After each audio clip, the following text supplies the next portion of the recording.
యూఎస్ఏలో student monthly expenses తెలిస్తే shock అవుతారు. అసలు యూఎస్ఏలో ఎలాంటి ఎక్స్‌పెన్సెస్ ఉంటాయి? స్టూడెంట్స్‌కి ఎంత అవుతాయి? ఏం ఎక్స్‌పెన్సెస్ ఉంటాయని చాలా మంది అడిగారు. సో, ఈ రోజు నా మంత్లీ ఎక్స్‌పెన్సెస్ బ్రేక్ డౌన్ చేసి చెప్తాను. డిఫరెంట్ సిటీ ఇన్ డిఫరెంట్ స్టేట్‌ని బట్టి కూడా ఎక్స్‌పెన్సెస్ చేంజ్ అవుతూ ఉంటాయి. బట్ ఓవరాల్‌గా ఎంత అవుతాయో యావరేజ్‌గా చెప్తాను. సో, యూఎస్ఏలో main expense is rent.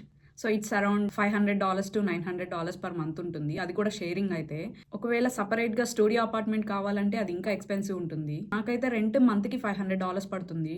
Next expense is groceries. So, groceries around $100 - $150 per month అవుతాయి. సో, మనం తీసుకునే దాన్ని బట్టి like vegetables, food and everything. నాకైతే మంత్లీ $100 పడుతుంది. Next phone bill. ఇది ఎవరికైనా మ్యాండేటరీనే. సో, ఇది జనరల్‌గా $30 - $60 పర్ పర్సన్ పడుతుంది. సో, నాది $30 పర్ మంత్ అవుతుంది. Next transportation charges. సో, ఇక్కడ కార్ లేకపోతే చాలా కష్టం. డైలీ పబ్లిక్ ట్రావెల్స్ యూజ్ చేయాలంటే చాలా ఎక్స్‌పెన్సివ్ అవుతుంది. It's like around $100 - $120 per month అవ్వచ్చు.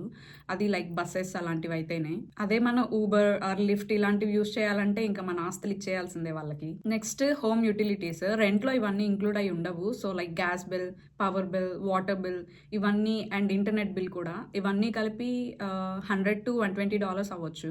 బేసిక్‌గా మెయిన్ ఎక్స్‌పెన్సెస్ అయితే ఇవే. ఇంకా అదర్ ఎక్స్‌పెన్సెస్ అవి మన చాయిస్ మీద డిపెండ్ అయ్యి ఉంటుంది. ఇంకెక్కడికైనా ట్రిప్స్ ప్లాన్ చేయాలన్నా, అలా చేయాలన్నా ఈ మంత్లీ ఎక్స్‌పెన్సెస్ అన్నీ 1 వీక్‌లోనే అవుతాయి. సో, ఇలా అన్నీ కలిపి ఓవరాల్‌గా చూసుకుంటే మంత్‌కి $1000 - $150 అవుతాయి. అంటే మన ఐఎన్ఆర్‌లో 95,000 - 1,40,000 అలా అవుతుంది. సో, యూఎస్ఏలో part time job reality. Part time job చేసి ఎంత ఎర్న్ చేయొచ్చు అని నెక్స్ట్ వీడియోలో చెప్తాను. So, stay tuned and follow for more USA updates. Bye.